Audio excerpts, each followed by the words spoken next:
Siamo a luglio, alla fine di luglio 2024, siamo in Sardegna e siamo nel cuore della stagione turistica balneare che proprio in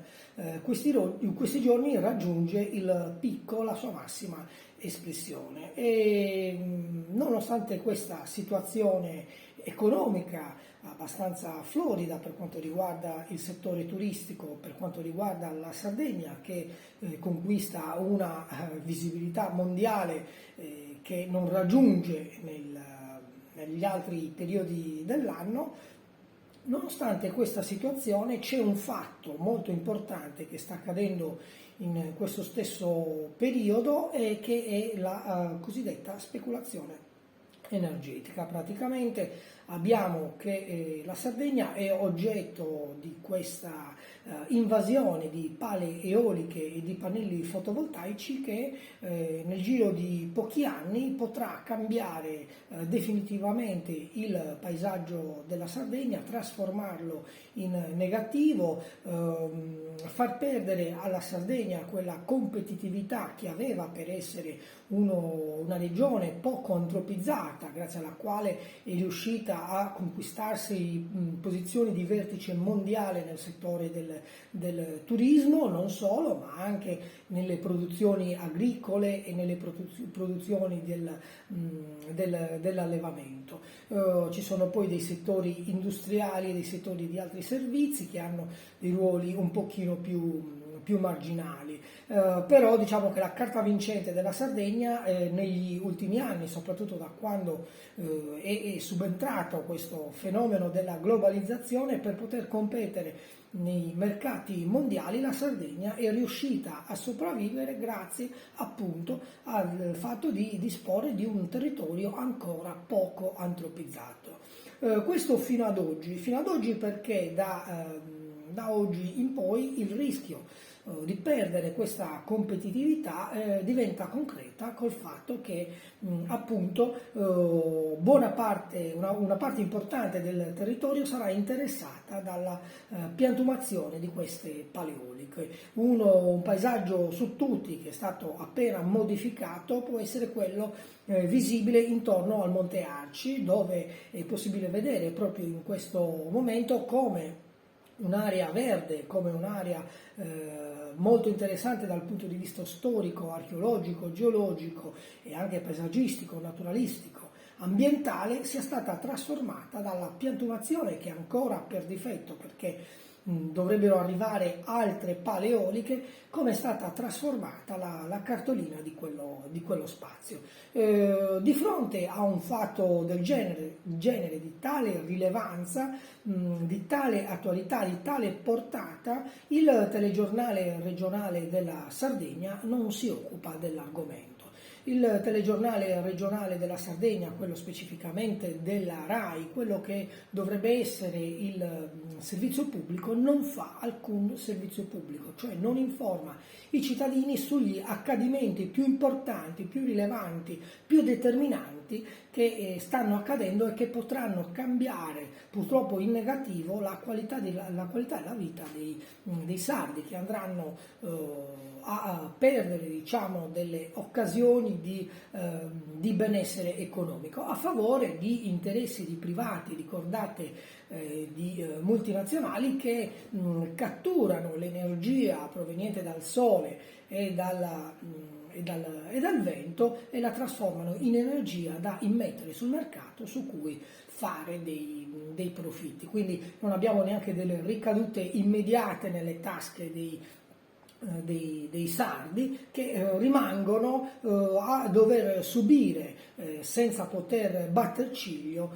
questa invasione. Di fronte a questo fatto il telegiornale regionale della Sardegna, quello RAI, quello del servizio pubblico, il pubblico che si occupa, che si relaziona, che guarda questo telegiornale, non viene informato su questo fatto. Ci sono altri argomenti che il telegiornale regionale della RAI tratta con molto approfondimento, con molto spazio. In questo momento, per esempio, abbiamo il fatto di cronaca nera del femminicidio della signora Deidda, la signora di San Sperate, e questo argomento che ancora tarda ad essere, questo fatto tarda ad avere una sua risoluzione, viene proposto per riempire il tempo a disposizione del telegiornale e distrarre ulteriormente il telespettatore. E poi c'è sicuramente l'argomento dello sport, in particolare del Cagliari, che viene descritto in lungo e in largo, le argomentazioni di questo sport, in particolare di questa squadra, la squadra di calcio più importante in Sardegna, che viene trattata in maniera approfondita, descrivendo gli andamenti del mercato, descrivendo le collocazioni dei giocatori nei vari ruoli, il cambio di allenatore, dove il Cagliari va a fare il ritiro precampionato. Si tratta di argomenti di una tale specificità che se fossimo stati in un servizio pubblico degno di nota, degno di questo nome, li avremo trattati in una televisione specialistica che si occupa di sport, di calcio o del Cagliari nello specifico. Invece questo argomento viene trattato nel telegiornale regionale della Sardegna con molto spazio, appunto per sottrarlo ad altri argomenti che sono di importanza fondamentale. Un terzo argomento che viene utilizzato come riempitivo nel telegiornale regionale della RAI e che dal punto di vista del servizio pubblico possiamo definire anche questo un furto ai danni dei cittadini, un furto di democrazia prima di tutto, perché se tu non mi informi io non raggiungo uno stato di consapevolezza, e se non ho uno stato di consapevolezza la democrazia entra in crisi. Qual è l'altro argomento? È il meteo. Anche il meteo viene trattato con grande spazio all'interno del palinsesto che riguarda il telegiornale regionale RAI della Sardegna, il meteo che viene trattato sia all'interno del tempo del telegiornale che poi all'esterno. E anche qui stiamo parlando di un argomento che viene trattato con una certa specificità, con una certa larghezza di tempo che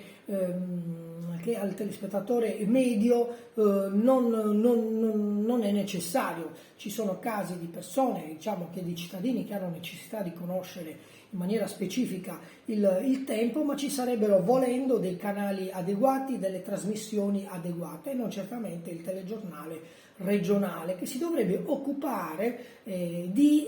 fornire informazioni di importanza per il servizio pubblico. E invece tutto questo non avviene.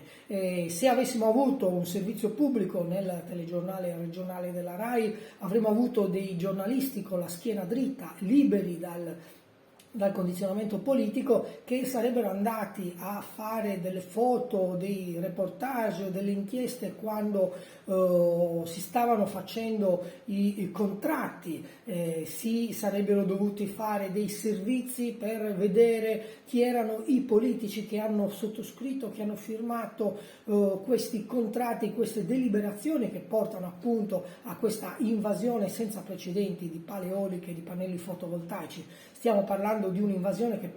dovrebbe portare alla produzione di energia necessaria alla popolazione di 50 milioni di abitanti. Quindi se non c'è una speculazione di fronte a questi fatti, di fronte a questi numeri, se ancora qualcuno in Sardegna vuole tenere la testa sotto la sabbia e non prendere in esame la gravità della situazione, faccia pure, ma poi si deve ritenere responsabile diretto di questo sfascio, di questo incubo che la Sardegna sta vivendo. E ripeto, se noi avessimo avuto un telegiornale regionale che si occupa di fare del servizio pubblico, avremmo avuto dei servizi molto ripetuti sull'argomento, che avrebbero dovuto riguardare la provenienza di queste pale, che avrebbero dovuto riguardare l'identikit dei committenti, avrebbero dovuto riguardare gli argomenti che riguardano la piantumazione delle pale, come vengono installate nel terreno, quali sono le conseguenze dal punto di vista dell'impatto sul territorio di questi impianti, di queste strutture. Eppure tutto questo viene assolutamente bypassato, non viene trattato. Si preferisce appunto parlare di sport, di calcio, di meteo, di cronaca nera quando capita, ed è una manna per quel tipo di giornalismo, però poi alla fine di fatto le informazioni che veramente contano, che veramente sono importanti per il cittadino affinché egli venga consapevolizzato di cosa succede nel proprio territorio, nel proprio paese, e che poi possa prendere posizione anche quando va in cabina elettorale, oppure che magari possa organizzarsi in un movimento politico che possa trasformarsi in partito politico, che possa poi contrastare le azioni di questi politici senza scrupoli che si presentano come tutori dell'interesse generale, dell'interesse pubblico, ma poi alla fine si piegano ai condizionamenti esterni e fanno delle politiche che, come in questo caso, sono dannose, provocano dei danni anche irreversibili per la Sardegna.